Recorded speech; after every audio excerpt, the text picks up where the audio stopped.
Pessoal, continuando aí as derivadas, eu coloquei agora aqui uma função que a gente pode tratá-la como função composta. Olha só, aqui a variável é y, observe que a variável é y. E na nossa função eu tenho uma potência, mas quem está elevado à potência não é o y, é toda uma expressão. Então eu tenho 4 menos 2y, tudo isso elevado ao cubo. Então a gente aplica uma regra que se chama regra da função composta, ou regra da cadeia. Nesse caso, o que caracteriza essa função como uma função composta é o fato de não ser apenas o y elevado ao cubo. Porque se fosse só o y elevado ao cubo, a gente já viu a derivada disso seria o quê? Eu desceria o 3 aqui, ficaria 3y, pegaria a potência que é 3, subtrairia isso aqui, ficaria 2 lá em cima. Então a derivada de y ao cubo seria 3y ao quadrado. Só que a nossa função que a gente vai derivar aqui, ela não tem o y elevado ao cubo. Ela tem toda uma expressão elevada ao cubo. Ó. Então eu faço a regra da cadeia. A regra da cadeia ou regra da função composta. Como que funciona essa regra? Então essa regra funciona assim. A gente deriva a parte de fora sem mexer na parte de dentro. O que é a parte de fora no nosso caso? A parte de fora, no nosso caso, é a potência, é o 3. Então, eu desço o 3 multiplicando. Então, eu vou pegar o 3 e colocar ele aqui na frente multiplicando. 4 menos 2y. E aí, a potência que é 3, eu vou subtrair 1 para ela. Aí, ela vai ficar a potência 2. Então, isso aqui eu derivei a parte de fora sem mexer na parte de dentro. Observa que a parte de dentro continua sendo quem? 4 menos 2y. Essa parte de dentro a gente deriva na frente. Então, a derivada de 4 menos 2y vai ser derivada do 4 é 0. E a derivada de menos 2y, como o y está elevado a 1, a derivada vai dar o número que acompanha ele. Derivada de menos 2y é menos 2. Então, aqui eu fiz a regra da cadeia. Resultado final, eu só vou multiplicar esse 3 vezes o menos 2. Vai ficar menos 6. E vou copiar o 4 menos 2y elevado ao quadrado, como está ali. Resultado final vai ser esse aqui. Então, observa que a regra da cadeia, ou regra da função composta, eu derivo a parte de fora sem mexer na parte de dentro. Olha que eu peguei no início aqui o 3, passei ele para cá multiplicando.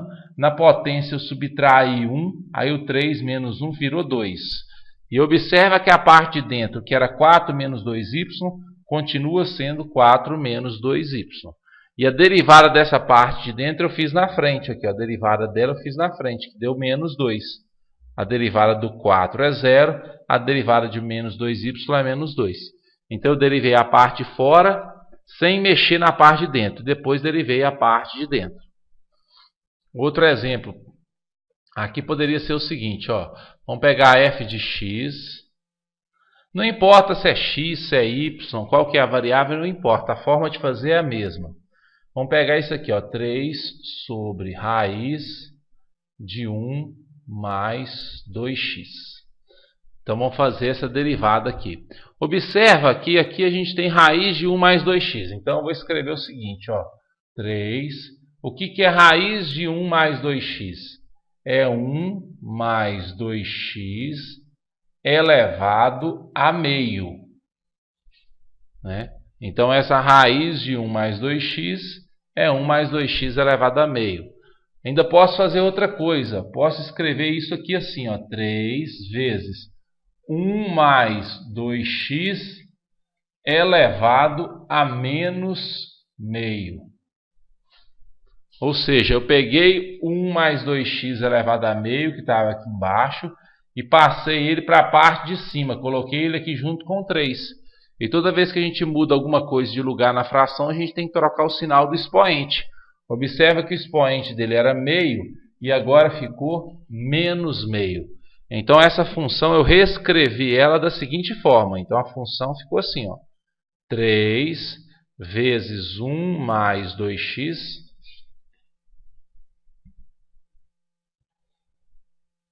Então, ficou 3 vezes 1 mais 2x elevado a menos meio.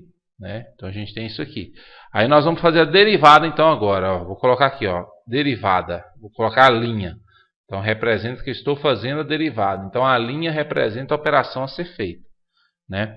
Então aqui observe que quem está elevado a menos meio, alguém poderia perguntar assim, professor, mas aí eu não posso usar a regra da multiplicação, porque eu tenho dois termos, o primeiro termo é o 3 e o segundo termo é esse aqui. Nesse caso não precisa usar a regra da multiplicação, porque o 3 não tem o x nele. Então como ele não tem o x, ele é tratado apenas como constante. Então você não precisa preocupar em fazer regra da multiplicação. Agora, o nosso problema está aqui, ó, que não é o x que está elevado a menos meio. É uma expressão. Então a regra da cadeia diz o seguinte, eu vou pegar a potência, descer multiplicando. Então vai ficar menos meio vezes 3, vai ficar menos 3 meios. Aí vai ficar 1 mais 2x, certo? Aí aqui em cima a potência é menos meio. Eu vou subtrair 1 aqui, ó. Aí vai ficar menos 3 meios. Então, derivei a parte de fora, ou seja, peguei a potência, desci ela multiplicando aqui ao 3, deu menos 3 meios. E depois peguei ela lá em cima e subtraí 1, deu menos 3 meios. Observa que lá dentro é 1 sobre 2x, continua sendo 1 sobre 2x. Porque a derivada dessa função a gente faz na frente, ó. Derivada de 1 é 0, então a derivada de 1 é 0. A derivada de 2x é 2. Então vai ficar vezes 2. O resultado vai ser esse aqui, ó. Aí a gente pode fazer algumas coisas. Primeiro, eu posso cancelar esse 2 aqui com esse 2 aqui. Resultado, então, vai ficar menos 3, que é esse menos 3 aqui. E essa expressão aqui, que está elevada a menos 3 meios, ela vai passar para a parte de baixo, porque a potência dela é negativa, ela vai passar para a parte de baixo. Então, na parte de baixo vai ficar raiz quadrada. Por que raiz quadrada? Porque o denominador aqui é 2, ó. E lá dentro da raiz vai ficar o 1 mais 2x elevado ao cubo. Por que é elevado ao cubo? Olha o numerador aqui, o numerador é 3, ó. Então, esse menos aqui indica que eu vou descer com essa expressão toda. Foi o que aconteceu, está aqui, ela toda no denominador. Esse número de cima, que é o 3, é o que vem aqui dentro, ó. Esse número de baixo, que é o 2, é o índice da raiz. Aí o índice da raiz é o que viria aqui dentro. O resultado seria esse aí.